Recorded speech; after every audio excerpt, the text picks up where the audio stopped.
Salutations Usul. Les gens sont très contents de te voir. D'ailleurs, qu'est-ce qui t'a motivé à accepter l'invitation Usul? Bah, c'est parce qu'on a déjà parlé en privé, on est quand même d'accord sur un certain nombre de trucs. Ouais. Donc, puis bon, moi, c'est vrai que les trucs décoloniaux, tout ça, ça a jamais été un repoussoir, un tabou pour moi de parler de ces trucs-là. Donc, Avant de vraiment parler de décolonial, d'antiracisme et tout, est-ce que tu pourrais présenter un peu ton parcours politique, toi? Ta formation et tout, parce que tu as quand même une formation politique assez conséquente en termes de marxisme, de gauche, de la gauche radicale. Comment tu t'es fait? C'est à l'université? alors oui, non, c'est pas une grosse formation. Hein, c'est pas, tu sais, par exemple, quand tu rentres à lutte ouvrière, ils te font bouquiner, bouquiner, bouquiner. T'étais à Nous, on LO? nous faisait- Non, non, moi, je suis pas allé à lutte Ah, ouvrière. d'accord. Moi, à l'époque, j'étais à la LCR. Voilà. J'étais au JCR, puis à la LCR quand j'avais 15 ans. Et c'était à la suite mon père était ouvrier, donc c'était son licenciement, évidemment. C'est à ce moment-là, pendant les mouvements sociaux, qu'il a rencontré des militants de la LCR. Lui, il n'était pas militant à la base, mais les militants de la LCR m'ont mis le grappin dessus. Et ils ont dit, tiens, le petit, là, ça t'intéresse pas, la politique, la lutte des classes, tout ça, tu connais Marx? Et ben moi, j'avais 15 ans, donc... Mais en fait, ça m'avait toujours intéressé la politique depuis très longtemps. Genre même à 10 ans, j'étais passionné par l'élection présidentielle de 95. Enfin, j'ai toujours eu une conscience de gauche un petit peu marquée, ne serait-ce que parce que j'avais le daron qui était à l'usine et la daronne qui était secrétaire dans un centre médico-social, un centre social, en Ouais. gros, Ouais. à Val-de-Reuil. Voilà, si les gens connaissent Val-de-Reuil, elle était à l'accueil à Val-de-Reuil au centre social. Donc bon, ça fait quand même, t'as quand même une conscience que si les gens aussi font des conneries dans la vie, c'est aussi parce qu'ils ont des vies dures et des vies de merde. Et bon, ça, je l'ai compris assez vite. Ce qui rend de gauche, tu vois, ce qui permet de moins focus sur la responsabilité personnelle des gens, etc. Et après, voilà, donc du coup, à 15 ans, je rentre aux Jeunesses communistes révolutionnaires. Là, je lis un petit peu de Marx, on lit des petits textes, quoi. Puis Ouais. ensuite, bon, quand tu es là-dedans, tu te cultives, tu rencontres des vieux militants, ils te racontent des époques où c'était différent, ils te livrent leurs analyses sur un moment où pourtant c'était Lionel Jospin qui était au pouvoir à ce moment-là, moi, quand je Ouais. démarre le militantisme. Et puis les manifs, et puis même ça t'ouvre aussi à l'international un petit peu. Tu fais les manifs Palestine, tu fais des trucs comme ça. Voilà. Bon, donc voilà en gros ma première socialisation politique.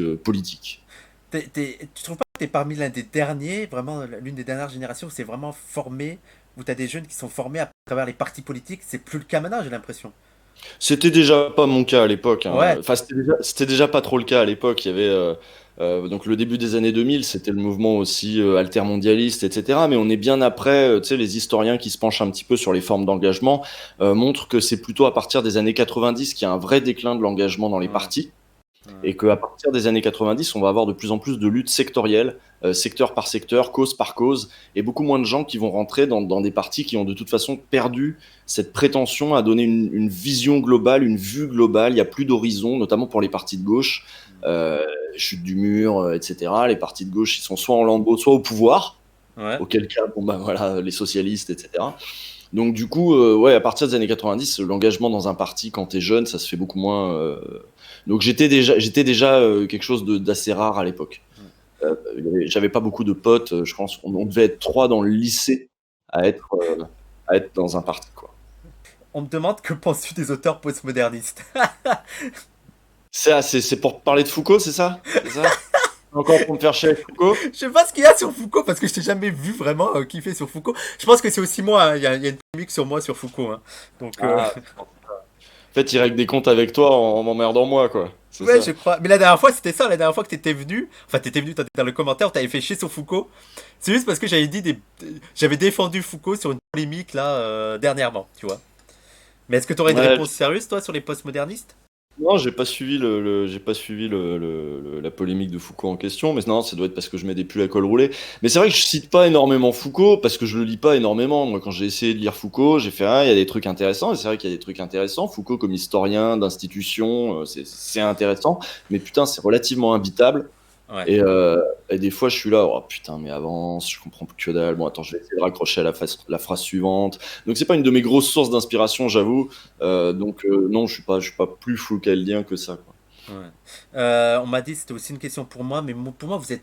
J'ai déjà répondu à ça. C'est parce que vous êtes relou. Parce qu'en fait, je te dis, ceux qui arrêtent pas de me truquer sur ça, c'est les marxistes sectaires. En mode, si tu lis Foucault, c'est que t'es foucaldien, tu vois. Ah, Et donc je leur dis non, tu peux lire, tu peux trouver des trucs intéressants chez Foucault. Et puis voilà. En plus, moi sur mes questions, ça m'intéresse parce qu'il a écrit sur l'homosexualité, sur la sexualité, sur le genre. Et donc c'est des questions qui m'intéressent. Mais je veux dire, les gens, vous pouvez lire Foucault sans être foucaldien. Vous pouvez lire des gens, trouver des propos intéressants sans être totalement dans leur ligne.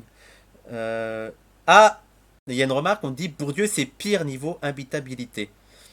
ouais, mais au moins je vois où il va et c'est clair. Enfin, c'est clair, je sais pas. En fait, voilà, aussi il y a un truc. De toute façon, à chaque fois que tu t'attaques à un auteur un peu velu, il faut essayer de comprendre son vocabulaire. Il a un Ouais, vocabulaire, c'est-à-dire que lui, s'il dit agent, ça veut dire un truc précis. S'il dit institution, il pense à sa conception des institutions, qui est peut-être pas la même que quelqu'un d'autre quand il dit institution. Donc, faut apprendre à parler le langage, pas faire de contresens sur ce que lui veut dire quand il dit ça. Donc, quand tu as beaucoup lu de Bourdieu, au bout d'un moment, tu parles le Bourdieu. Donc, c'est beaucoup moins difficile. Et j'imagine que ça doit être pareil avec Foucault, sauf que j'ai moins insisté. ouais. Mais ouais, Non, non, je suis moi, totalement je d'accord parle avec toi. Bourdieu. Je peux traduire Bourdieu aux gens, normalement. Ouais, je suis tout d'accord. Moi, je me rappelle les premières fois que j'ai lu, c'est une difficulté incroyable. Surtout que j'ai lu sur le tard et que maintenant, ça va, c'est facile parce que je comprends tous les mots, toutes ces logiques. Et en plus, à force, ça se répète. Tu vois, tous ces livres, ça se répète, ces théories et tout. Les gens, si vous voulez commencer sur Bourdieu, je vous conseille Question de sociologie. Je pense que c'est le plus simple, le plus facile. Il aborde plusieurs sujets. C'est vraiment des articles. Donc voilà, commencez sur ça. Faut arrêter de lire, c'est la seule solution. Ouais, au pire, tu fais avec tes impressions, tes sentiments, tes sensations. Alors, Moi, je sais jamais quoi conseiller parce que quand je conseille un truc, moi, je conseillais pas mal langage et pouvoir symbolique parce que c'était un peu concret sur le champ Ah ouais, politique. mais. Mais en fait, les gens me disaient bah non, Ah non, mais non, c'est quoi? non. Allez, compliqué, hein. Bon, bah alors, question de sociologie, très bien. Non, question de sociologie, franchement, les gens, c'est le plus simple pour commencer. Ouais, voilà, on me dit que il faut Ouais, les lire structures, Beyrouth. ouais, structurantes. Bah, ouais, non, mais la misère du monde, c'est un peu spécial. C'est pas vraiment. Il n'y a pas que Oui. Bourdieu, 1000 pages, c'est des entretiens. Il faut rentrer dans la langue d'un auteur et s'accrocher. C'est tout un effort, mais ça vaut le coup. Effectivement. Et je pense que ça vaut le coup aussi pour Foucault, mais de toute façon, faut faire des choix dans la vie, hein. Pour justifier la colonisation, les Blancs ont eu besoin d'affirmer leur supériorité. Pour ça, ils ont créé un nous et un eux. Une des conséquences de la colonisation qui perdure encore aujourd'hui, c'est qu'on les a forcés, eux, à se regarder avec notre regard à nous, à se penser eux-mêmes comme inférieurs, à être humbles, à baisser la tête. Et c'est ce que continue de leur demander Elisabeth Lévy. C'est ce que demandaient les colons français en Algérie, et c'est ce que demandent les patrouilles de police aux jeunes de quartier aujourd'hui. Ce qu'on peut faire aujourd'hui, si on veut que les choses avancent, c'est essayer de commencer à se regarder, nous, avec leur regard à eux. Et pour ça, il faut commencer par se taire et écouter. Écouter les non-blancs, les lire et apprendre. Apprendre ce qu'était l'Afrique avant que l'Europe ne détruise tout. Apprendre que l'islam, comme toutes les autres religions, a toujours été travaillé par des progressismes internes, des savants, des philosophes.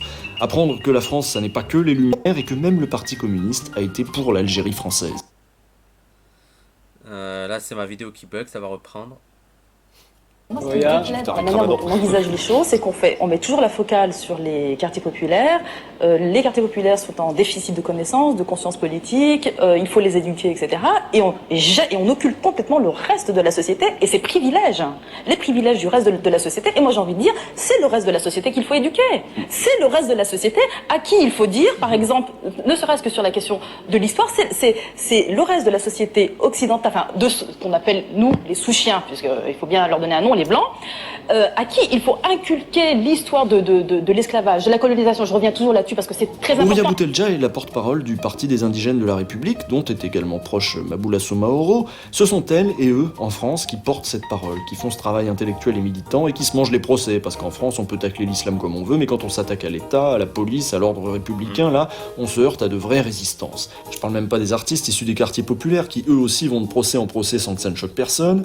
Monsieur R, dont le dernier album, politiquement incorrect, s'est attiré les foudres d'un député du Sud. Nicolas Sarkozy a même aussi annulé le concert qui devait avoir lieu la semaine dernière. Les membres de Sniper ont évidemment répliqué aussitôt. La rumeur existe depuis 1996. Et d'ailleurs, le ministère de l'Intérieur a porté plainte contre vous vous, il y aura un procès parce que vous avez déclaré des centaines d'entre nous sont tombés sous les balles de la police. Alors c'est pas facile de s'entendre dire qu'on est issu d'un peuple génocidaire, tortionnaire, guerrier, raciste, et que cette histoire, on continue de la faire vivre dans la façon dont on traite nos quartiers populaires, dont on parle aux femmes voilées, dont on considère les migrants, et dans la façon dont les politiques et la police leur tapent dessus systématiquement. C'est de ça dont parlent les indigènes, c'est de ça dont parle le rap français. C'est pas facile d'entendre tout ça et d'en tirer les conséquences, de descendre de son piédestal et de ses grands chevaux, et pourtant on va devoir faire ça, et ça nous fera pas de mal. Alors on peut faire comme Elisabeth Lévy, gueuler, brailler, que ce sont pas de bons Français, que des millions de Français sont incompatibles avec la République, que c'est de la faute de l'islam, de Tariq Ramadan, des indigènes, ou alors on peut se taire, écouter, et peut-être commencer un peu à se regarder dans le miroir qu'ils nous tendent. Gardez pour vous votre Je vais arrêter là, on va arrêter la musique. Bah voilà, attends, je vais mettre le chat, ça va me faire moins laguer. Je vais quitter ça. Tac. Transition, on revient sur le chat. Donc c'était en 2015. Donc on voit que déjà en 2015, bien avant beaucoup de gens dans la gauche, tu parlais de théorie de coloniale. Il y a aussi la vidéo sur la police. Sur la police, tu as beaucoup mis en avant les militants antiracistes. Je me rappelle, il y avait Ben Tounsi, il y avait, j'ai oublié celui du comité Adama, j'ai oublié son nom. Ouais, Youssef Brakni peut-être, je sais plus. Non, c'était pas Brakni, c'était l'autre, je sais plus. Excusez-moi les gens, je sais plus. Il y avait Rigouste. Voilà, donc comment ça se fait que par rapport à la gauche, là il y a un petit changement, on va dire, cette dernière année. Comment ça se fait que toi, tu as été sensibilisé assez tôt? Je pense que c'est aussi mon parcours, quoi. Et puis des rencontres qui font que les questions, ces questions-là, enfin notamment l'islamophobie, moi c'est vraiment l'islamophobie aussi qui a été aussi un déclic quand tu l'observes et quand tu le vois, parce que moi du coup vu ce parcours-là aussi où j'ai été beaucoup dans le monde du travail assez tôt, et le monde du travail déclassé, le monde du travail subalterne avec les subalternes, etc. En fait j'avais plein de collègues musulmans, puis depuis le lycée, depuis même avant le collège. Ah oui, c'était ça, c'était Almami Kanouté. Almami Kanouté, c'est bien ça, ouais. Voilà, bien vu. Tout simplement, j'ai eu des musulmans tout au long de ma vie autour de moi, à côté de moi, ou comme collègues, ou comme au lycée, j'étais en internat, c'était dans ma chambre même, on était 3. Donc pour moi, c'était pas quelque chose. Enfin, pour moi, c'est logique que que les musulmans, c'est des Français, ils sont autour. Enfin, tu vois, c'est pas un truc exogène, lointain, mystérieux. C'était des gens avec qui je vivais. Donc du coup, tu t'es d'autant plus choqué quand t'entends tout et n'importe quoi, quand tu vois comment ils le vivent aussi. Non, je sais pas, ça m'a plutôt parlé assez vite. Mais ça vient aussi de voilà, famille de gauche, même si ouais, je sais pas, j'ai pas de, y a pas un moment de révélation et d'épiphanie si tu veux. Bah ouais, mais c'est quand même.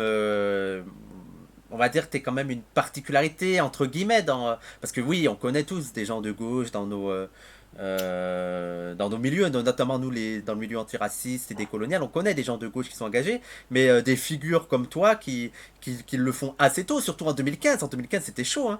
En 2015, surtout sur l'islamophobie, tout ça. Tout le monde était Charlie, hein. C'était Charlie de ouf. Hein. Ah ouais, je veux dire, maintenant c'est même c'est presque honteux à gauche de se dire Charlie, mais à l'époque, c'était tout le monde était Charlie. Et, toi, c'est quand même étonnant que tu aies pu passer entre les mailles des filets. Est-ce que, par exemple, il y a des lectures, il y a des choses qui ont joué, ou c'est juste peut-être écouter les militants antiracistes ou des trucs comme ça? Ouais, je sais pas, je sais plus, j'ai lu des trucs. Sur l'islamophobie, j'ai lu le bouquin de Abdelali Hadjat, Marwan Mohamed. Je crois qu'à l'époque, en plus, j'avais rencontré Abdelali Hadjat. Il m'avait repris sur la vidéo en me disant, c'est vrai, il n'y a pas que le pire, il y en a d'autres qui font ce travail, machin. T'étais pas obligé de dire il y a que le pire. Tu vois, je m'étais fait engueuler déjà. T'as dit qu'il y avait que le pire?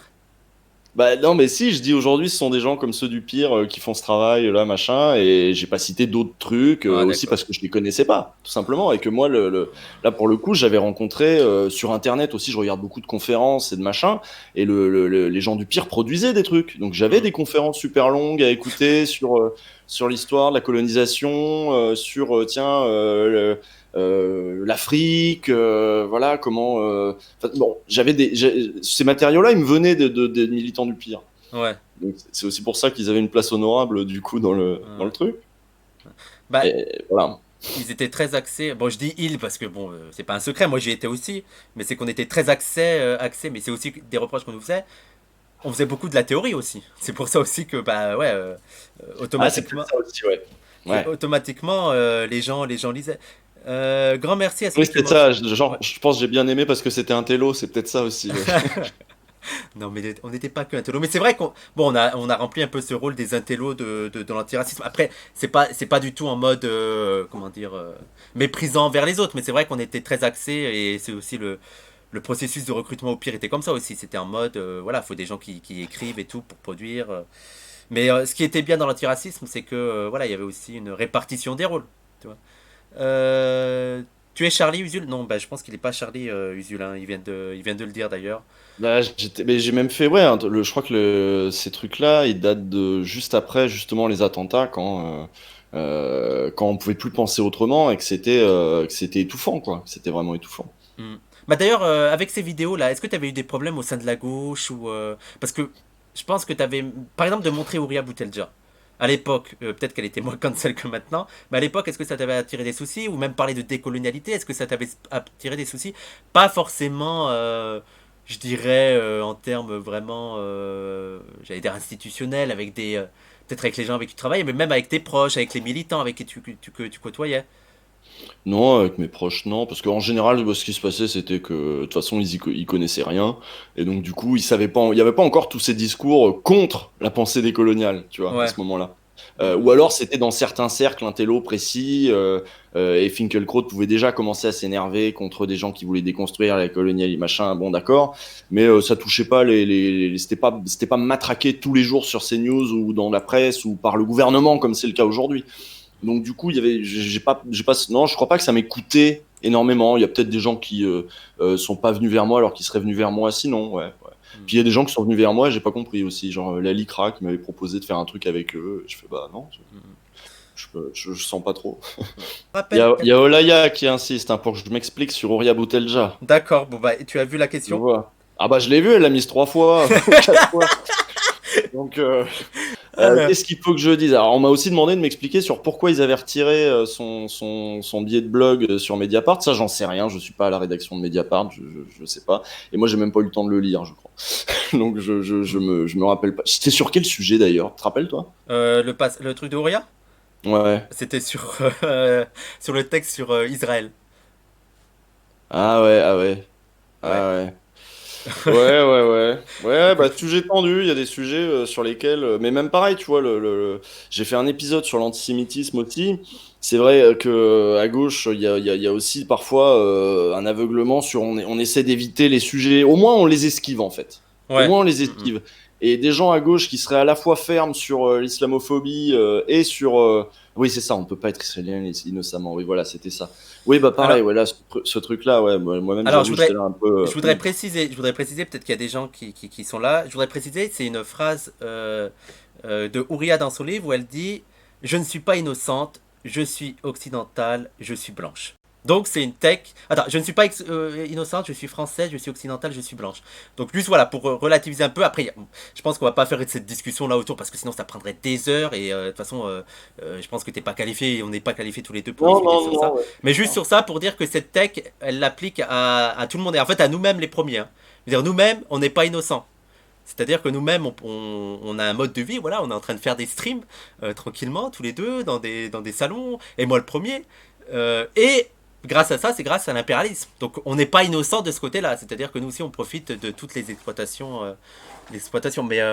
Mais voilà, est-ce que tu voulais rajouter une chose sur ça, Usul? Ouais, c'est-à-dire que souvent il y a ça aussi, c'est-à-dire qu'avec des takes, comme on dit, avec des phrases comme ça qui sont censées un peu choquer l'imaginaire, bousculer aussi un petit peu l'esprit. Après, il y a des contextes. Voilà, il y a le texte et il y a le contexte. C'est vrai qu'on peut prendre le texte, se poser, essayer de bien voir que il est peut-être pas si ambigu que ça. Ok. Et puis en fait, il y a un contexte dans lequel parfois, c'est plus ou moins malin selon le contexte, quoi, on va dire, selon l'époque, selon ce qui est en train de se jouer, selon est-ce que c'est stratégique ou Mhm, pas. mhm, C'est voilà, il y a le texte et il y a le contexte. mhm. Mhm. Oui, non, mais après, il y a aussi le fait que souvent, de chez Ouria, on va retirer des phrases sans voir tout le contexte aussi. Après, c'est aussi la plume d'Ouria qui est très provocatrice, mais il y a plein de trucs, comme notamment toute la polémique sur le viol, comme quoi elle justifierait le viol. Voilà, il y a vraiment plein de choses où on prend pas la peine non plus vraiment d'aller s'intéresser à l'œuvre de Ouria, et donc on prend qu'une phrase qui choque. Mais en même temps, ils font ça avec Ah rien oui, qu'avec les insoumis, ils font ça. Alors tu penses bien ah qu'avec oui, Ouria, ah oui, et oui, en totalement. plus, voilà, en plus, ça va être à un degré de subversivité supérieur. Laisse tomber, tu peux la dire. Regarde, le truc de sous-chien, c'était fou. Elle dit sous-chien pour prendre à contre-pied, là on l'a vu dans l'extrait, pour prendre à contre-pied l'idée que des gens se réclamaient français de souche. Elle dit, bon, on va les appeler comment? On va les appeler des sous-chiens. Et Finkielkraut, je crois que c'était Finkielkraut, je sais plus, euh, qui faisait semblant en fait de pas comprendre qu'en fait elle dit, ah, maintenant on est des sous-chiens. Bon, c'est en face, ils s'en battent les couilles, quoi. Ils Mm. attaqueront, même s'ils savent qu'ils tapent à côté et que c'est pas vrai, ils attaqueront quand même. Ouais. C'est Ouais, ouais. chaud. Bah oui, oui, oui, oui, non, mais il y a beaucoup de mauvaise foi, il y a beaucoup de... alors, il y a Raz et Cassandre, je leur dis bonjour. Raz qui a dit, Ouria c'est une rappeuse, c'est tout, il la traite pareil, ça isole les punchs. Ce que je voulais dire. Il y a quelqu'un qui te pose la question sur Norman Ajari, je profite parce que je sais que tu as beaucoup apprécié les lectures de Norman Ajari, non? Bah, les billets de blog là que tu m'avais filé, oui, c'était parfait. Et puis, enfin, il y avait plein de parties qui étaient hyper stimulantes en fait sur l'idée aussi de, voilà, les corps racisés sont des corps qui ont un rapport à la mort. Enfin, voilà, tu vois, il y avait plein d'idées aussi là qui étaient qui tapaient très juste. Et puis de toute façon, je l'avais déjà écouté, bah, justement, même dès 2015, je crois qu'il faisait déjà des conférences, des machins. Donc oui, c'est quelqu'un. J'ai pas lu son bouquin. Il y a quelqu'un qui m'a dit son bouquin. Je crois que Comment c'est ça s'appelle moi, la hein. dignité, quoi. Oui, je crois que c'est moi. Je Non, t'avais mais là parlé. dans le chat, Ah, d'accord, dans le chat. la D'accord. dignité ou la mort, voilà, c'est La ça. dignité ou la mort. Ouais, ouais, qui est très très bien.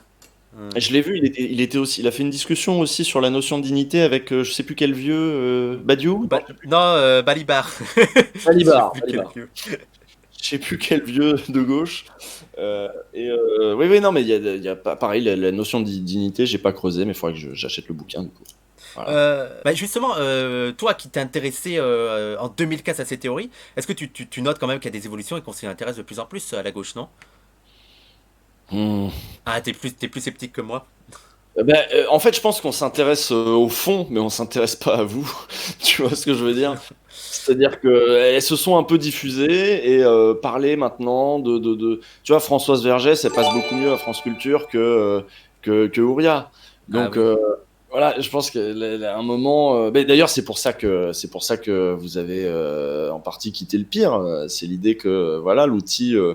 a fait son temps. Il fallait à un moment ruer dans les brancards, il fallait à un moment faire feu de tout bois. Et puis, bon, bah, peut-être que là, faut passer à la stratégie d'après, qui serait peut-être plus fine, plus insidieuse, je sais pas. Mais ça veut dire que tu nous lis vraiment? Là, je voudrais vraiment savoir, Usul, toi, sur le décolonial. On va venir sur le décolonial, on va discuter vraiment. Mhm. Euh, quels sont les trucs, quelles seraient les critiques que tu auras à faire? Est-ce que tu auras des critiques à faire?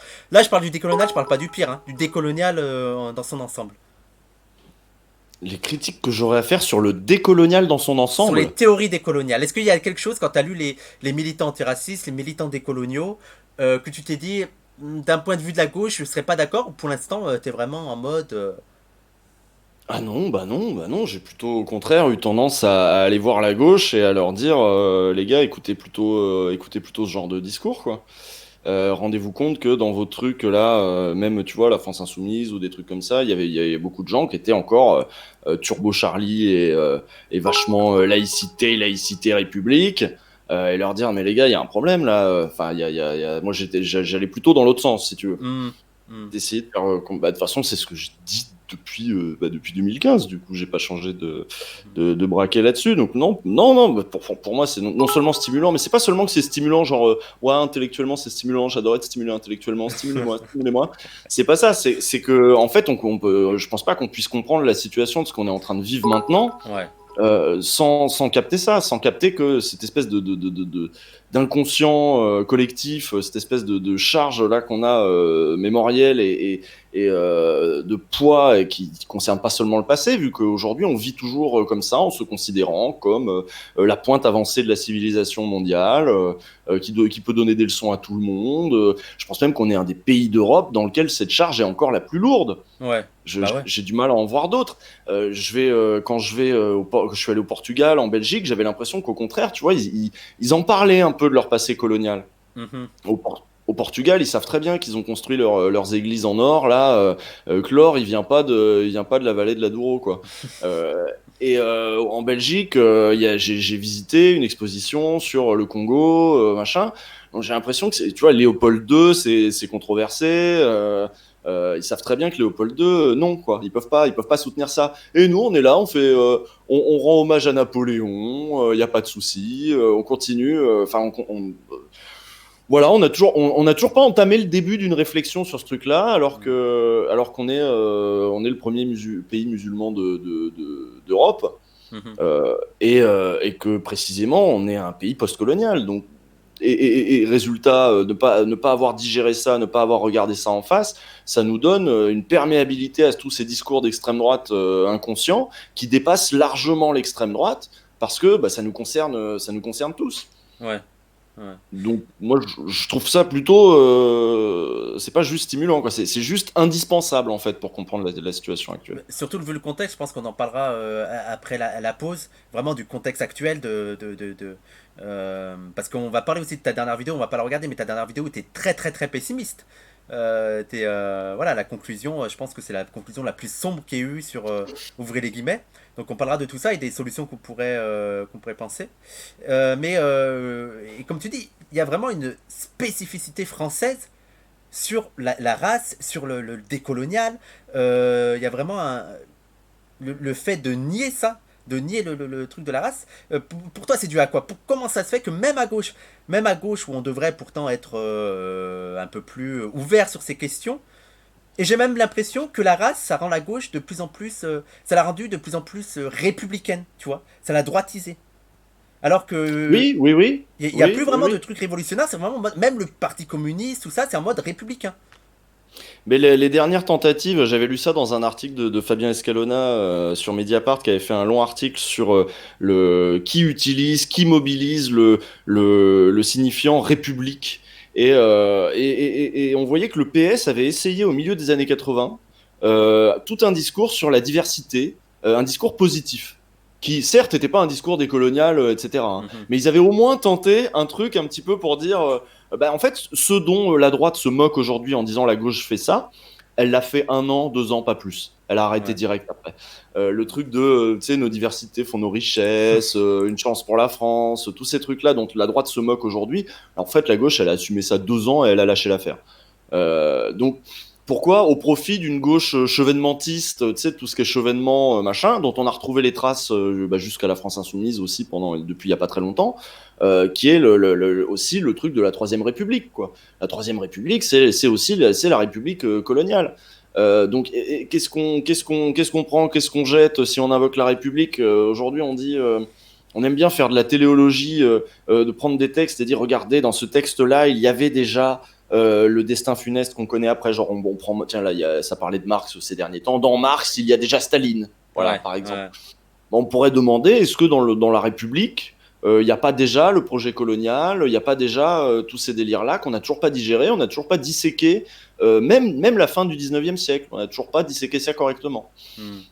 Et c'était la gauche, à ce moment-là, qui portait aussi ses aspirations, parce qu'il y a une certaine partie de la droite qui disait qu'est-ce qu'on va s'emmerder, ça coûte cher, la colonisation, je suis pas sûr.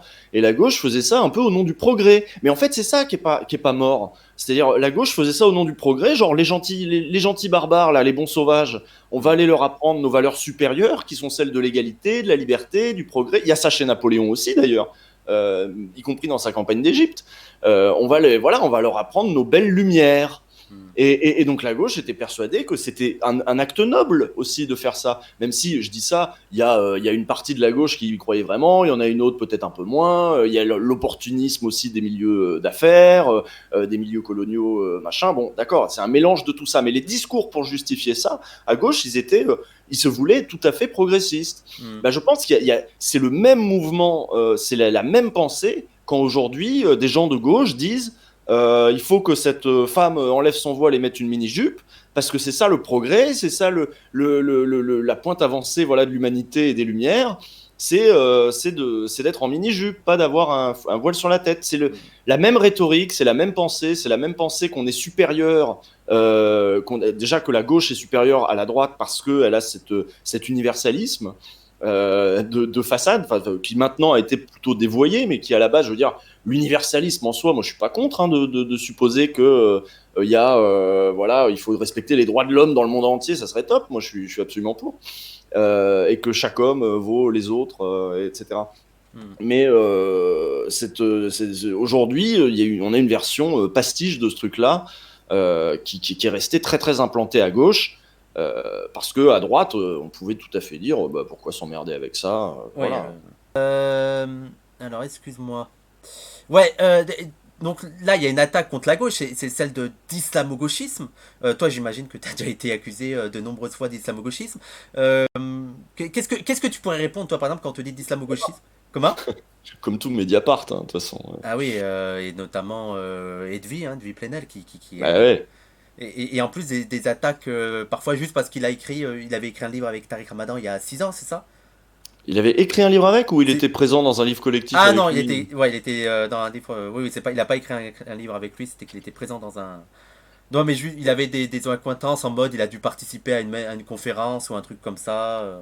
Oui, je crois que c'est juste ça en plus. Je suis même pas Ouais. sûr qu'il y ait un livre commun. Je crois qu'ils se sont croisés 2 fois dans des conférences où ils étaient invités tous les deux. Je crois que c'est juste ça. Mais, Euh, mais en même temps, on a l'impression qu'aujourd'hui, il suffit de ne pas être islamophobe pour être islamo-gauchiste. Ah bah oui, oui, oui, bien sûr. Bah ça permet de voilà, oui, c'est ça comme dit les impôts dans le chat, le déshonneur par association, c'est ça. C'est-à-dire les musulmans sont associés aux terroristes. Si t'arrives à associer la gauche aux musulmans, t'as tout gagné quoi. Ça fait que tu peux criminaliser l'adversaire donc ça sert à dire la gauche est complice du terrorisme. Voilà, la gauche est complice de l'islam politique.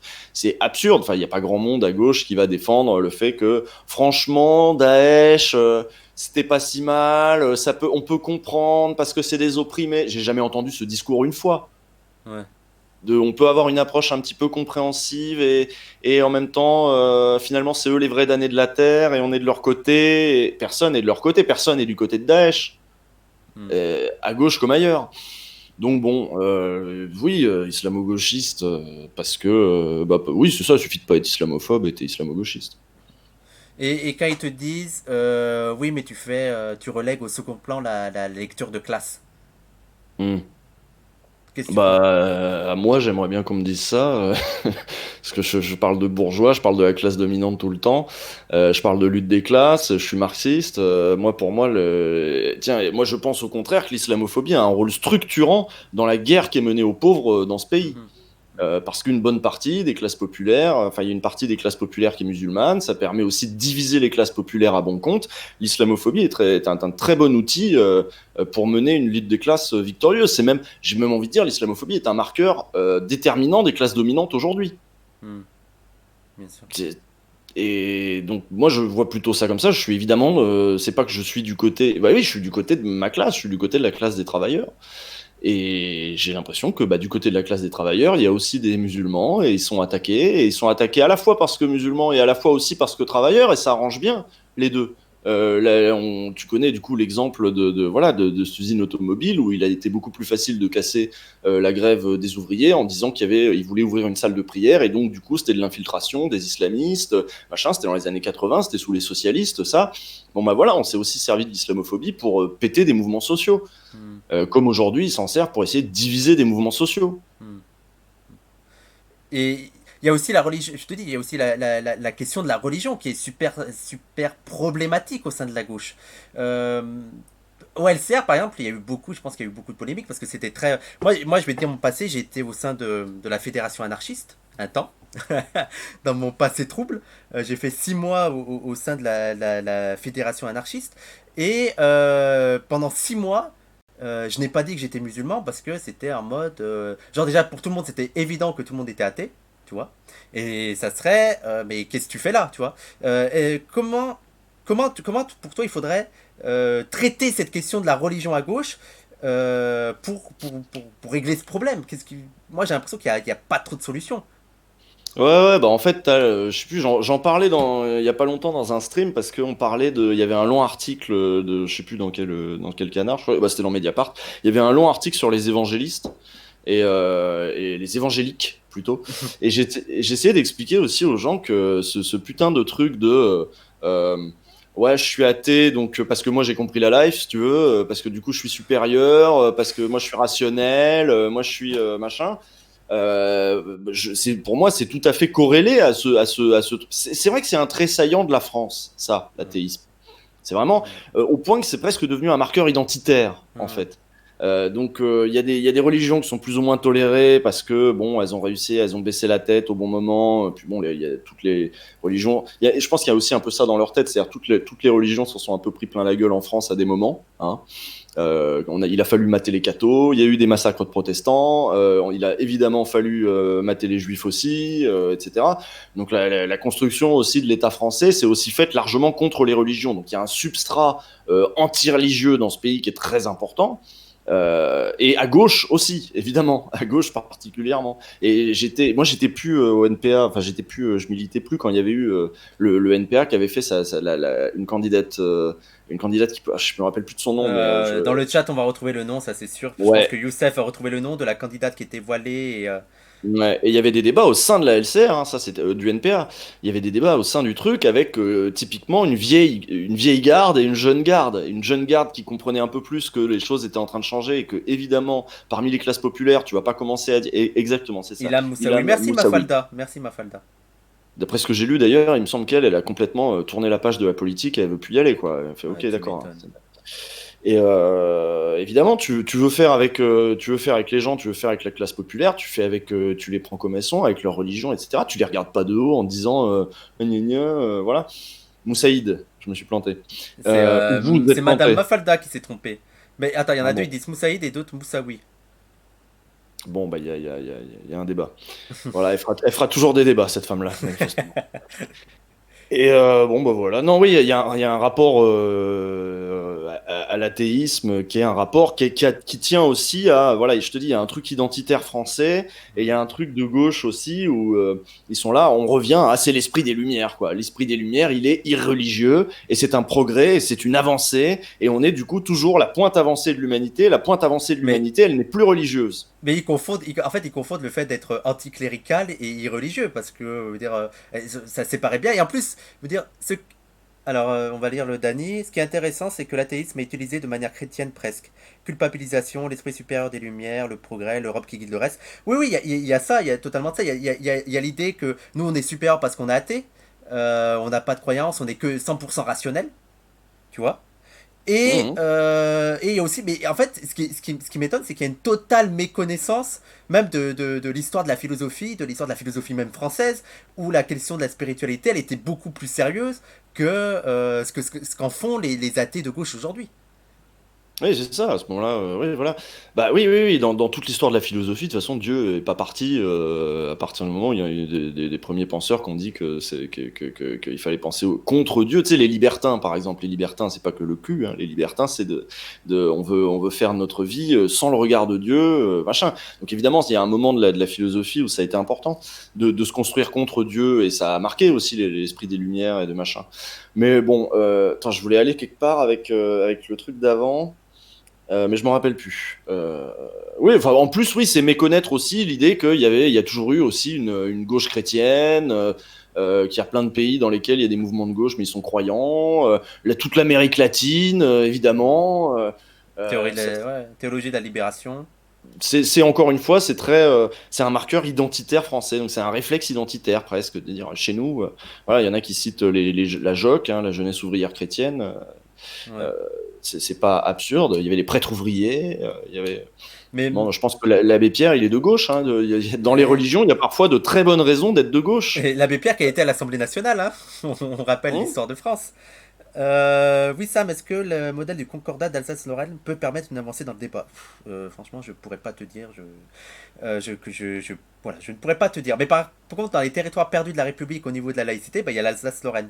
Elle revient un petit peu cette critique, mais c'est déjà ce que disait Delphi et tout le milieu des coloniales il y a 10-15 ans. C'est qu'on concentre sur les quartiers populaires, mais qu'on oublie que l'Alsace-Lorraine, il n'y a pas la laïcité. Mais aussi, en fait, la laïcité, c'est aussi un principe. Alors, nous, on n'est pas forcément contre, je veux dire, dans les démocraties occidentales. Mais le principe de la laïcité, c'est aussi un principe très occidental dans le sens où dans l'Occident, il y a une séparation entre la religion, entre le culturel et la religion et le profane, qui n'a pas de sens dans d'autres domaines, parce qu'il n'y a vraiment pas cette séparation entre la culture et la nature. Donc il faut aussi se dire qu'il ne faut pas en fait calquer tout ça, de se dire est-ce que la laïcité c'est décolonial ou pas, parce que c'est vraiment, il y a d'autres lectures. Et voilà, on a vraiment des lectures de l'islam où on va vous dire que ça n'a pas de sens vraiment de séparer les deux, parce que l'islam est partout dans toutes nos vies, et ça n'a pas de sens de séparer les deux. Donc c'est vraiment des discussions un peu complexes qu'on n'aura pas le temps de discuter avec là, et surtout avec Usul. Je pense qu'il y a des auteurs qui sont très intéressants sur le fait religieux d'une manière décoloniale. Et en fait, je voulais revenir sur Marx et en fait sur l'athéisme. Et je te disais que... Sur l'opium du peuple. Sur l'opium du peuple, voilà, parce que voilà, il y a la citation qu'on dit tout le temps, l'opium du peuple, mais, et qu'on oublie toujours la deuxième partie. Mais ce que je voulais dire, c'est que même les athées à l'époque, comme Marx, étaient moins débiles en fait sur le fait religieux et arrivaient à comprendre cet attrait pour la religion. Mais est-ce que tu penses pas que, en fait, aussi cet anticléricalisme qui sert à rien, tu vois, par exemple, l'anticléricalisme de Charlie Hebdo, c'est aussi une bonne façon de masquer leur racisme? Oui, oui, oui, là, si on déroule maintenant, oui, c'est clair. Mais l'anticléricalisme a servi à quelque chose Ah, bien ici, sûr. hein. Mais c'est vrai que du coup, ils en sont au point où, vu qu'ils veulent justifier leur islamophobie, leur peur, leur haine de l'islam par cet anticléricalisme, ils étaient bien emmerdés. Il n'y a pas d'église. Enfin, il n'y a pas d'église, je veux dire, il n'y a pas d'église constituée, il n'y a pas de clergé Ils veulent constitué la avec. créer eux-mêmes même. C'est eux Mais qui c'est la ça. créent. Et du coup, ils ont été obligés d'en créer une, juste, enfin, tu vois, je sais plus, c'est le Conseil français, Le enfin, ils CFCM, veulent, Conseil voilà, le français du Conseil culte français du musulman. culte musulman. Et ils ont besoin d'interlocuteurs, ils ont besoin d'une église, ils ont besoin de, bah oui, parce que dans la religion catholique, l'église c'est pratique, ça masque, ça marque, ça tient les fidèles et ça marche bien justement pour que la religion marche bien comme opium du peuple. Il faut une église organisée. Ça, même Napoléon, puisqu'on parle de Napoléon en ce moment, même Napoléon l'avait compris. Hein, pourtant il a fait des dingueries avec le pape. Hein, il a même kidnappé le pape à un moment. Enfin, il s'est aussi construit justement en revendiquant les Lumières, la Révolution contre l'Église. Puis au bout d'un moment, il a compris, ah non, l'Église, ça marche bien. Ça marche bien, les gens, ils se tiennent tranquilles. Donc bon, il a fait une Église qui était un peu plus à sa main. Et voilà. Donc, mais quand il dit l'opium du peuple, Marx, il dit pas c'est une mauvaise chose. Il dit ça a cette fonction dans la société. Il décrit ça a une fonction en effet de cohésion sociale et puis alors philosophiquement on pourrait dire du coup lui évidemment ce qui va pas lui plaire c'est le Merci, côté vous Jean-Fils. aurez le bonheur après la mort. Hmm. Voilà, vous aurez le bonheur après la mort. Marx il dit bon ça m'emmerde parce que moi je préférais quand même qu'on cherche le bonheur maintenant et qu'on le construise sur terre parce que bon ouais, en tant que matérialiste je préfère ça. Mais Et en plus, il est en mode, si vous voulez vraiment que les religions disparaissent, bah, améliorer la situation de ces personnes-là. oui, puis on peut même se demander, ce serait quoi l'intérêt que les religions disparaissent tout à fait. On peut tout à fait croire à la vie après la mort et en même temps vouloir une vie digne ici. Hmm, hmm. Je conseille les lectures bon, c'est un peu un postmoderniste hein, pour certains sectaires marxistes, de Bruno Latour. Je sais pas si tu as déjà lu Bruno Latour, Non, je l'ai pas lu. sur Nous n'avons jamais été modernes, et qui montre comment, en fait, le dogme occidental est plein de croyances. Même dans son athéisme, il est plein de croyances, même sa croyance en la science, son amour pour la science est une forme de croyance. Bruno Latour, j'ai eu 17 à mon partiel. Alors, attends, il y a l'anticléricalisme pour cacher leur racisme, quoi. C'est une tradition de critique des religions, plutôt contre le catholicisme au départ. Pourquoi ils seraient débiles? C'est la critique. Bon, il y a quelqu'un qui s'est perdu. Euh, En fait, Bah, on peut essayer de répondre. ouais, bien sûr, vas-y. C'est-à-dire que l'anticléricalisme, il a un intérêt politique certain quand tu veux construire une société différente de celle de l'Ancien Régime, des anciens ordres, dégager des anciens ordres, etc., et faire accéder les citoyens à plus de liberté, d'autonomie. Ça peut avoir un sens de dire, il faut en tout cas séparer le pouvoir politique chez nous, c'était important. Du pouvoir religieux et ce pouvoir religieux, c'était pas un luxe, il fallait d'autant plus le faire que le pouvoir religieux, Rome, le catholicisme, ne voulait pas de la République. Ça a été un adversaire farouche de la République. Donc c'était pas un luxe que de faire ça, c'était nécessaire au combat pour la République de faire ça. Aujourd'hui, est-ce qu'il y a un pouvoir politique qui se dresse contre la République et qui soit un pouvoir religieux, je veux dire, qui soit assez fort et constitué pour être une menace pour la République? Il me semble que non. Il me semble que c'est bien établi ce délire que normalement le pouvoir politique et donc le pouvoir temporel et le pouvoir spirituel sont séparés. Ça me paraît plutôt plié cette histoire. Pour ça, le bouquin de Michel Houellebecq qui voulait réactiver ces tensions-là en disant eh oui, et si jamais dans 20 ans, il y avait un candidat musulman qui voulait faire une république française des musulmans ou je sais pas quoi. Mais mec, c'est de la SF ton truc, c'est de la SF on n'y est tellement pas. On l'a bien vu pendant les municipales, ils ont commencé à monter une petite crainte il va y avoir des listes communautaristes qui vont se monter et qui vont appliquer la charia. Enfin bon, évidemment, si tu pars sur les plateaux de Pascal Praud, ça part direct comme ça, mais en gros, il y avait quand même dans la classe politique l'idée qu'il y aurait peut-être des listes de musulmans contre lesquels on pourrait se dresser et dire ah, vous voyez qu'ils veulent faire de l'islamisme politique en France, vous voyez. Et aujourd'hui, on n'a pas eu le temps de lire l'article, mais sur Mediapart, il y avait un article sur Xavier Bertrand. Je vais essayer de retrouver ça. Hop, c'était aujourd'hui, donc je vais pas le. Il y avait une liste apparemment dans le Nord, mais bref, ils sont obligés encore une fois de mettre le focus sur des petites listes qui n'ont même pas fait de voix, enfin qui n'ont même pas pesé. Donc il est même pas embryonnaire ce danger-là de voir un jour le pouvoir religieux reprendre la tête de l'État. C'est vraiment de l'angoisse de vieux réactionnaires, quoi. Bien sûr. Et pour revenir, en fait, et aussi pour rajouter à ce que tu dis sur la critique des religions, nous, on n'en a rien à faire que vous critiquiez les religions. Il y a, et même dans l'islam, je veux dire, vous allez voir plein de versets, vous allez voir plein de savants qui vont vous expliquer que la critique des religions est autorisée. Et qu'il ne faut pas être agressif envers ceux qui critiquent la religion, parce que souvent ce qui est rappelé au prophète, que la bénédiction soit sur lui, c'est qu'il est là seulement pour rappeler. Voilà. Donc vraiment, vous avez plein de savants qui vont vous expliquer que il ne faut pas être agressif, il faut laisser la liberté aux autres de critiquer la religion, que c'est Dieu qui guide. Mais en fait, ce qu'on dit nous, c'est pas tant que la critique nous énerve, c'est que quel est l'intérêt d'en mettre plein la gueule à une population qui est déjà discriminée de partout, qui a aucune sphère de pouvoir, vous voyez. C'est un peu comme par exemple si on devait se foutre de la gueule des Roms, vous voyez, quel est l'intérêt? Ça peut être très drôle, ok, c'est la liberté d'expression, super, sympa, mais quel est l'intérêt politique? Et au contraire, l'intérêt politique, c'est de constituer un ennemi de l'intérieur, c'est vraiment de remettre toute la faute sur une certaine population, une population qui n'a pas de pouvoir. Donc, je crois qu'il y avait un excellent article de Mona Chollet sur ça, non?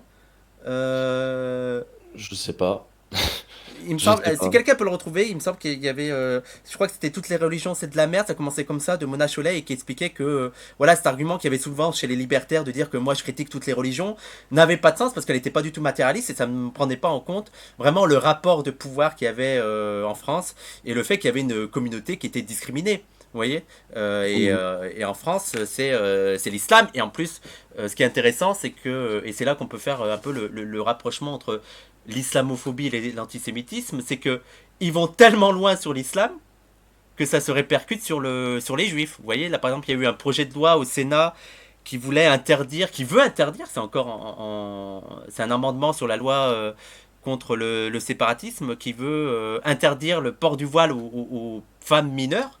Mais comme ils ne peuvent pas cibler vraiment une religion, ils sont obligés de faire un truc un peu général. Donc c'est le port des signes religieux interdits aux mineurs. Mais donc ça implique que les juifs ne pourront plus porter leur kippa. Vous voyez ? Il y a des répercussions comme ça. Et c'est comme Darmanin qui a voulu être full islamophobe, en mode, moi les rayons halal, mais bon, pour pas qu'ils fassent de discrimination, il a fallu qu'ils disent aussi le kasher. Donc déjà, il faut voir, il y a beaucoup de commentaires qui sont très très longs. Ouais, il y a des pavés de ouf. Je crois qu'on a ramené vraiment les gens. Si vous voulez des questions, faites des questions courtes. Donc vraiment, alors sur la critique, il faut me prendre en compte, voilà, il faut une analyse, et ça me désole de dire ça à des marxistes, qui sont censés être des marxistes, c'est qu'il faut avoir une analyse matérialiste des phénomènes et se dire, est-ce que c'est pertinent là ou pas, vous voyez? Ouais, quelles sont les forces en puissance? Là, c'est vrai que moi, je suis désolé, sur l'islamophobie, qui finalement, voilà, une mutation du bon vieux racisme à l'ancienne. Sauf que bon, voilà, il y a Saïd Bouamama qui parle de racisme respectable. Tu vois, c'est exactement ça. On peut plus se permettre de dire, de faire du vieux racisme à l'ancienne, comme le Front National dans les années 80. On peut plus dire des trucs comme ça. Donc, on va dire, oui, bah, c'est leur religion, voilà. C'est leur religion qui font que c'est des arriérés, qu'il faut absolument mater et faire en sorte qu'ils deviennent des comme nous. C'est leur religion, c'est pas c'est pas leur sang, c'est pas leur peau, c'est même pas leur origine. Ça permet de même pas dire les Maghrébins. Tu dis les musulmans. Ouais. Oui, c'est une façon euphémisée de dire les Arabes. Arrêtez de vous moquer de moi, je ne connaissais pas les copies pasta. Arrêtez de vous moquer de moi. On va finir sur cette dernière remarque, c'est que c'est devenu tellement débile leur anticléricalisme que t'as même des gens qui étaient en mode full anticlérical sur toutes les religions qui en sont maintenant à glorifier le christianisme. Je sais pas si t'as vu par exemple Onfray. Onfray, il a pris un peu cette direction-là, en étant un peu en mode toujours athée, mais en reconnaissant une sorte de supériorité, on va dire, culturelle au christianisme, en mode, au moins le christianisme, ça préserve la liberté des femmes, au moins le christianisme... Bien sûr. C'est absurde. Mais d'autant... en fait, lui, il est parti en mode choc des civilisations. Voilà. Il est parti là-dedans. Donc, voilà. Ouais, est-ce que toi, dans ta tête, c'est possible vraiment qu'il y ait qu'on dérive assez vite dans un régime, s'il n'y a pas un putsch, qu'on dérive vraiment dans un régime très autoritaire? Bon, le terme fascisme est galvaudé, mais je pense que là, il faut peut-être l'utiliser à juste titre, parce qu'on est de plus en plus, il y a de plus en plus ce danger, j'ai l'impression. Mais en tout cas, dans un régime vraiment autoritaire, moi je te dirais, avant que tu répondes, j'ai presque l'impression qu'il suffirait, malheureusement, d'un attentat pour que ça puisse vraiment s'emballer, mais gravement, quoi. Bah, ce que je disais sur la tribune des militaires, je crois pas que je l'ai mis dans l'épisode, mais ce que je disais en live, c'est que ils sont là, et puis on a eu ce qu'on dit aussi des flics, à Rouen. C'était à Rouen où ils disaient la guerre civile raciale va venir et machin. Oberton, merci Oberton. Voilà.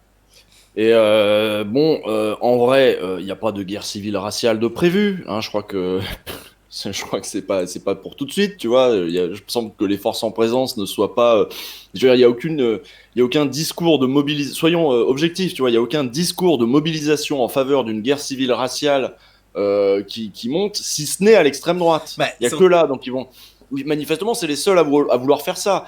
Donc, ce qui va se passer, c'est que vu qu'il y en a pas, et ben au premier feu de bagnole en banlieue. Si on a un truc en 2005, on avait encore un peu des défenses, des anticorps un petit peu républicains, je sais pas quoi. Tu sais, 82% pour Chirac pour faire face à Le Pen, machin. On n'a plus ça aujourd'hui. C'est fini. Même la droite, elle fait même pas semblant de pas ressembler au Rassemblement national. C'est fini. On a tout perdu. Donc, si aujourd'hui il y a un mouvement de l'ampleur de ce qui s'était passé en 2005. Bah, ils attendent que ça en fait. Ils attendent que ça pour dire ça y est, on y est. Ça y est, c'est la guerre civile raciale. Donc il faut qu'on passe en état d'urgence. Donc d'ailleurs, on était passé en état d'urgence, il me semble, en 2005, quelques jours. Il faut qu'on passe en état d'urgence. On va expédier des tribunaux, machin. On va foutre tout ça en prison. On va tirer dans la foule. T'écoutes des psychopathes comme Luc Ferry, qui avait déjà dit. Alors lui, c'était à propos des gilets jaunes, mais qu'ils se servent de leurs armes. C'était à propos des gilets jaunes, mais l'autre là, comment elle s'appelle, la meuf là. Merde, j'ai plus son nom. El Razoui. El Razoui, voilà. El Razoui, pareil. Elle disait pareil. Elle disait, mais elle, c'était sur les banlieues, elle. Hein. Elle, c'était, il faut tirer. Faut tirer à balles réelles dans ces cas-là. Faut tirer à balles réelles dans ces cas-là. Donc ces discours-là, ils montent. En Allemagne, on voit des trucs. De toute façon, dans toute l'Europe, il y a quand même une montée aussi des mouvements d'extrême droite. Hein. Ça y est, on a perdu. Nous, on apprend, mais pour pas longtemps, quoi. On se prend la Seconde Guerre mondiale, on apprend quand même, c'est un peu chaud, quand même, ces discours-là. On va peut-être arrêter un peu. En Italie, il y a eu les saluts nazis. Je sais pas si t'as vu, en Italie.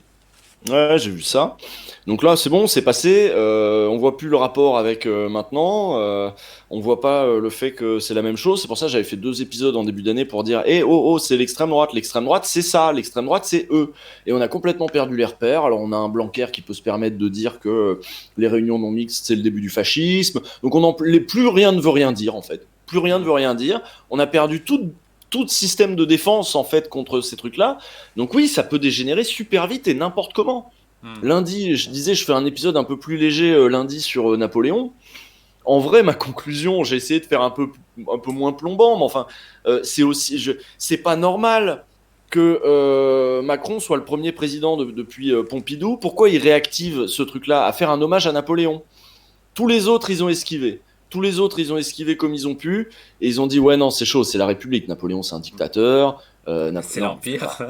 Voilà, c'est l'Empire, c'est pas la République. Mais bon, la République, ça veut rien dire, il l'emploie déjà n'importe comment. On peut aussi faire un éloge de Napoléon, ça, de toute façon ça mange pas de pain, on peut tout dire et son contraire. Tant qu'il y a qu'une chose qui est une constante certaine, c'est que tant que ça renforce la domination. Il faut de la domination plus forte, parce que aussi, c'est de la réaction, hein. Les réactionnaires, c'est ça, c'est aussi en réaction au fait qu'il y a des choses qui montent dans la société, des demandes de justice, des demandes d'égalité, ils sont tout à fait déterminés à ne pas y répondre, pour des raisons aussi que j'ai expliquées dans Ouvrez les guillemets, c'est-à-dire, je pense que chez un mec comme Macron, ou chez ces espèces de libéraux centristes, la droite centriste, la droite de l'argent, si tu veux, pour eux, c'est pas fondamental le racisme et la guerre de civilisation. Ah non, c'est mais pas, totalement. Je c'est pense pas que leur Macron, truc premier. je pense que Macron s'en serait passé. Et même en 2017, il était en mode, voilà, un peu de se calmer par rapport à Valls, par rapport à tout le racisme. Et je pense même que même dans son idéologie libérale, si lui, il pouvait faire bosser les femmes voilées, il les ferait bosser. C'est que vraiment, là, il y a toute une atmosphère politique qui le dérive même lui à droite. C'est libéral, quoi. Bah d'ailleurs, c'est ce que dit Foucault. Foucault, c'est ce qui le fascine dans le néolibéralisme. C'est que ça y est, c'est la fin des vieux ordres. On va tout mesurer autrement. Des choses qui étaient pas permises vont être permises parce que le néolibéralisme, c'est aussi une autre manière de concevoir les valeurs, leur circulation, leur imposition ou non, les rigidités de la société. Elles pouvaient être tout à fait bousculées par le néolibéralisme, et lui, ça le fascine à ce moment-là. Bon, Macron, c'est un peu ça. Et puis, bah non. À un moment, il a besoin de sa police pour mater les mouvements sociaux, parce que ça, c'est premier pour lui. Ouais. Et la police, elle est raciste à au moins 40%. En tout cas, il vote à 40% pour le Rassemblement national, donc au moins à 40%, et les autres couvrent les autres. Donc, il a besoin de sa police, donc du coup, il cède tout. Idéologiquement, en plus, il s'allie avec la droite largement, parce que ce projet d'émancipation néolibérale, en vrai, bon, bof. Ça passe pas chez tout le monde à gauche. Les rares gens qui se disent de gauche et qui ont cru que le néolibéralisme pouvait justement être une forme d'émancipation, on va dire l'aile gauche de la Macronie, elle s'est soit détachée, soit radicalisée. Mais radicalisée sous des Blanquer et des Darmanin, quoi. Ouais. Et donc, du coup, ça scelle son alliance avec la droite. La droite, elle lâche rien là-dessus. Elle est identitaire, elle est... voilà. C'est d'ailleurs... c'est aussi comme ça qu'elle a voulu résister à Macron. C'est en disant, ça, nous, notre bastion, du coup, ça va être ça. C'est d'être la droite réac. Tu vois, c'est Fillon qui gagne les primaires chez les Républicains. Fillon, c'est la droite catho, à l'ancienne, celle pour laquelle... Même elle s'est radicalisée, parce que tu regardais dans les années 2000, des De Villepin et tout, c'était pas du tout sur ce mood-là, tu vois. Oui, bah après De Villepin, oui, il est plus là, mais oui, De Villepin... Les gaullistes de gauche. Non, mais c'est une autre génération. C'est Ouais. une autre génération. C'est-à-dire que chez les gaullistes, il y a, ce qu'ils n'ont plus maintenant, il y a une conscience aiguë du danger. Enfin, une conscience aiguë. Il y a une conscience aiguë du danger de l'extrême droite. Parce que, bon, déjà, il y a la Seconde Guerre mondiale, et ensuite, il y a l'OAS, la guerre d'Algérie, machin, tout ça. Les attentats de l'OAS, c'était contre De Gaulle. Donc, De Gaulle, quand t'es un gaulliste un petit peu sérieux, normalement, tu sais que tu joues pas comme ça avec l'extrême droite, normalement. Normalement. Bon, bah ça, c'est fini, de toute façon. Ça, c'est fini, on a perdu tout repère, donc je sais pas où ça va. Je sais pas jusqu'où ça va. Ouais, ça peut Mais aller. c'est pas rassurant. Oui, parce que là, même actuellement, il y a des trucs qui se passent. En fait, je pense qu'on se fait aussi matrixer par... on prend l'habitude de choses qu'on n'aurait pas acceptées il y a 1 an, il y a 2 ans, il y a 3 ans. Par exemple, la dissolution du CCIF, ou la loi séparatisme, où il y a des trucs de dingue vraiment sur la loi séparatisme. On n'aurait pas accepté ça il y a 2-3 ans. Et, et ça joue beaucoup sur. C'est ce que. Voilà, c'est un peu ce que disent beaucoup les gens, ils n'arrêtent pas de la citer, mais je pense qu'ils la déforment un peu. Mais la stratégie du choc de Naomi Klein, tu sais, avec l'assassinat de Samuel Paty, on va faire passer plein de trucs en mode. C'est une question de survie, quoi. C'est une question de vie ou de mort. Après, je suis pas sûr que tout le monde ait un rapport cynique à ces choses-là. On voit tout à fait qu'il y en a qui a un rapport cynique, tu vois, qui se frottent les mains quand Samuel Paty meurt en mode ah, on va pouvoir leur en mettre plein la gueule, ça y est, c'est un prof, c'est parfait, les profs en plus c'est de gauche, donc là la gauche peut rien dire, c'est excellent. Il y en a qui sont comme ça, il y en a certainement. Ouais. Mais il y en a, ils sont convaincus, c'est les plus dangereux. Hein. Mais il y en a qui ont, je pense que voilà, depuis 2015, la vague d'attentats, ça a eu un vrai effet sur la société. Ça a eu un vrai effet il y avait des gens qui ont vraiment peur. Et en vrai, c'est une particularité de la situation française aussi. C'est cette vague d'attentats et c'est dû aussi à nos engagements sur les terrains de guerre, machin. Et puis voilà, on a fait de la surenchère. Maintenant, on se pose mondialement comme des adversaires de l'islam, mondialement, en disant chez nous. On publiera des caricatures, c'est devenu notre identité, quoi, de dire l'islam ne passera pas, quoi, en gros, l'islamisme, bien sûr.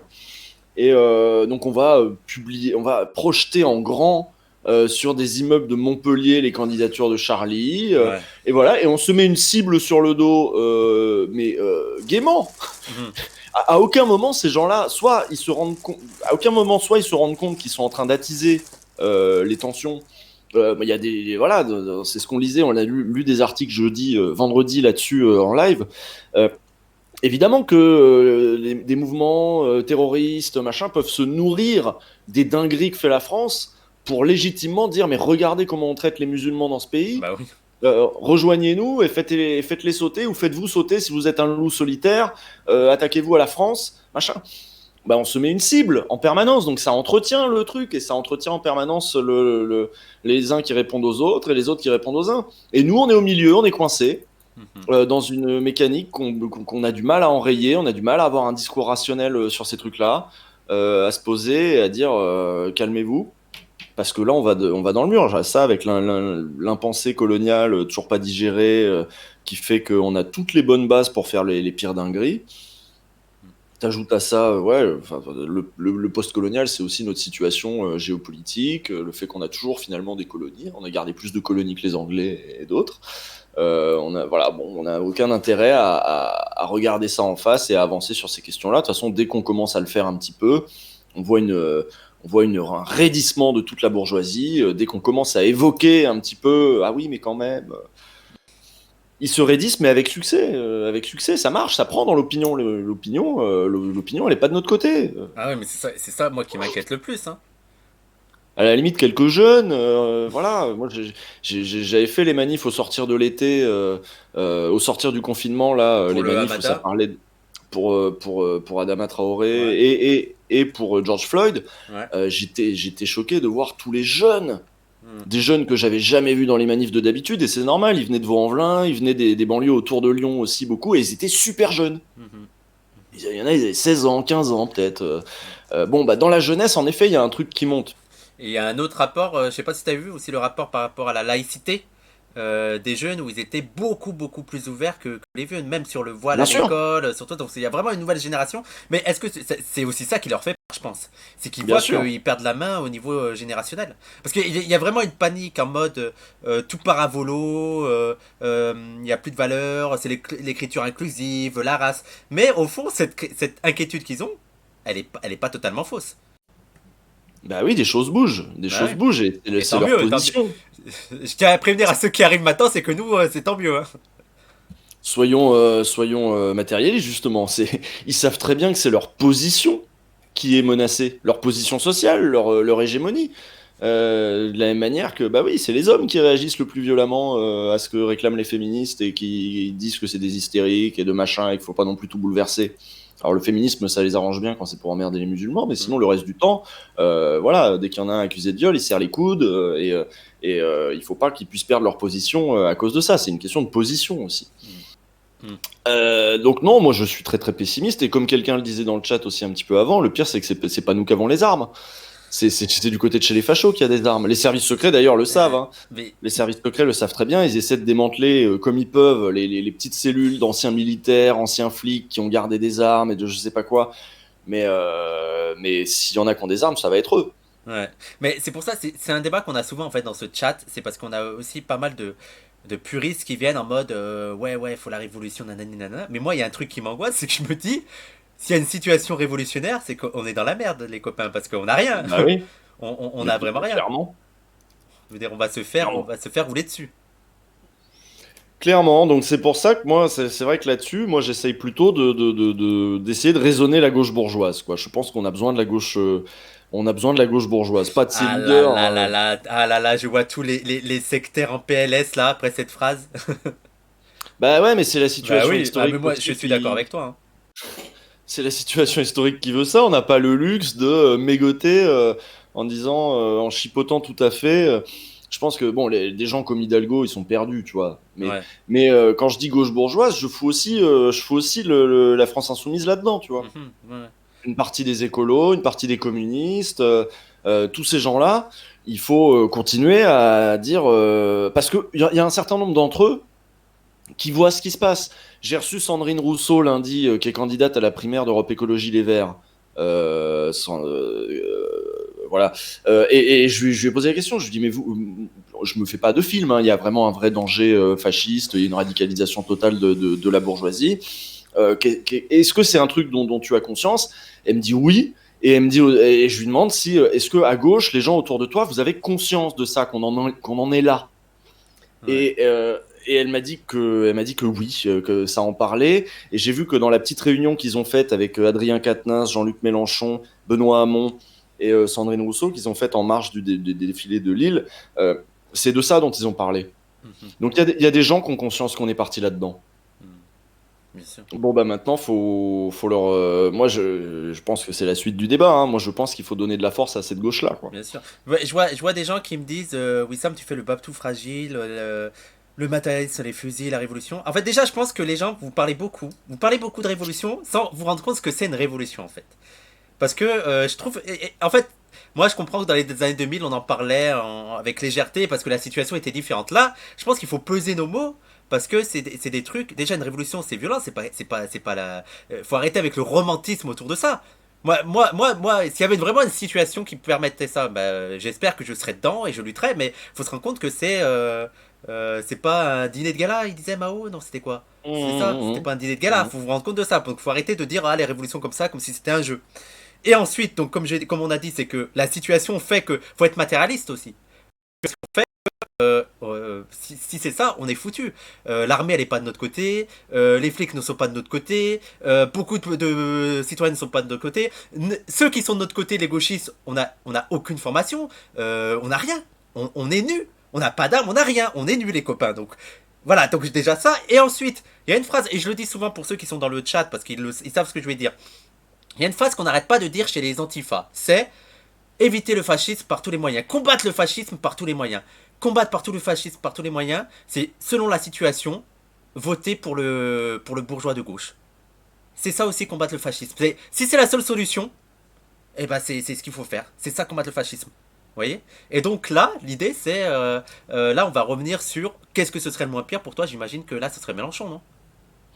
Bah impôt. Je préfère donner ma position pour qu'on dise pas c'est Usul qui donne son avis sur ça alors qu'il n'est pas premier concerné. Je vais être ton premier concerné, je vais te donner l'autorisation Usul de parler. Mais nous, après c'est un débat qu'on a beaucoup au sein de l'antiracisme. Tout le monde n'est pas d'accord avec ce que je vais dire là, hein, d'accord, au sein de l'antiracisme.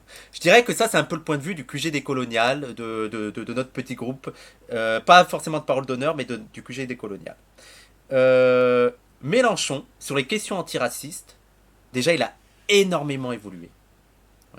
Il parle d'islamophobie, il parle de racisé, même nous on parle pas de racisé, on n'aime pas ce mot, mais lui il parle de racisé, il parle d'intersectionnalité, donc il a beaucoup évolué. Et surtout, donc il y a aussi tout le contexte que j'ai dit, faut faire par rapport au contexte, et surtout je ne vois pas comment Mélenchon peut faire mieux sans son électorat.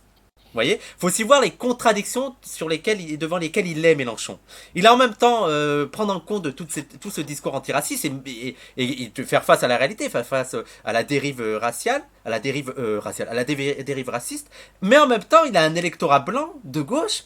Faut pas qu'il aille trop loin, vous voyez. Donc moi, je vois pas comment il peut faire mieux. T'en penses quoi, toi, Usul?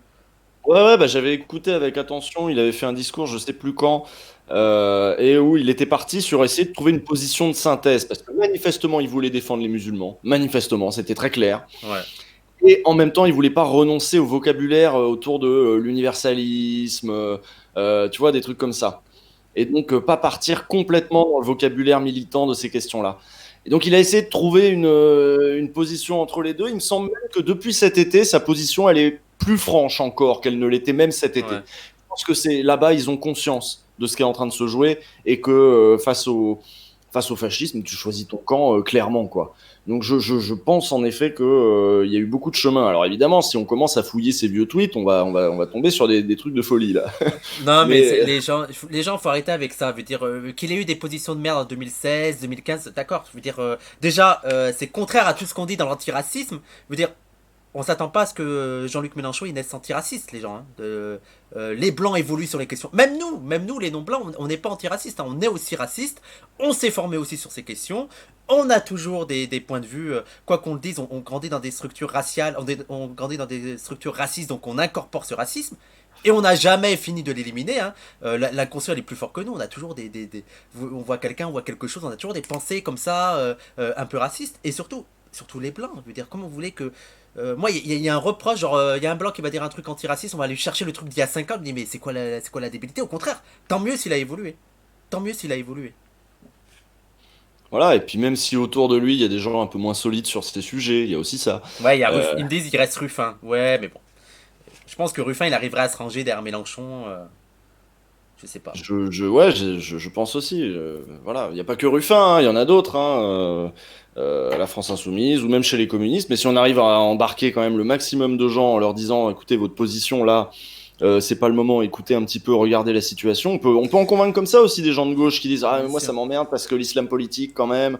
J'ai envie de leur dire, bon, écoute, tu crois vraiment que le risque de demain là, c'est l'islam politique? Mhm. Je comprends tes réticences, oui c'est très bien, t'es athée, c'est merveilleux, t'es plus intelligent que tout le monde, mais voilà, là aujourd'hui l'urgence c'est ce qui se passe en face.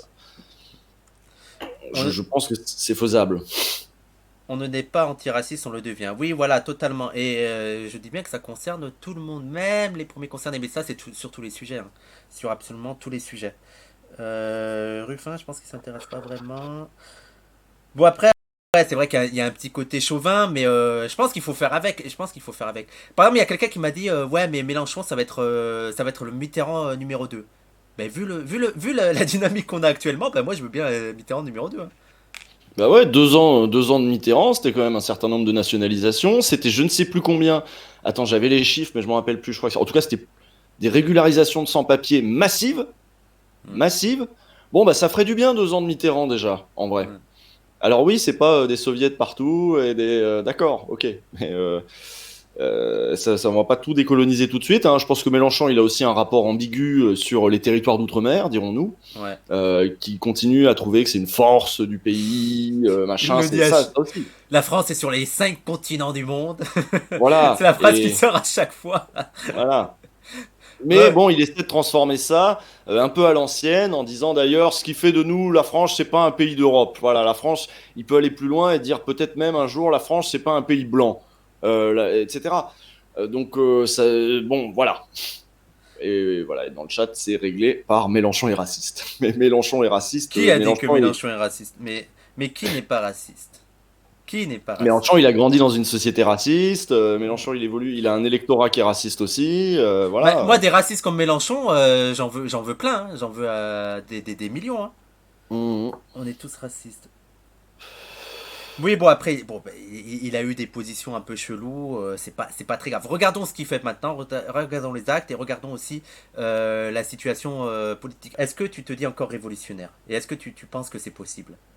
T'es dans un futur plus ou moins loin? Ou tu as abandonné ce rêve?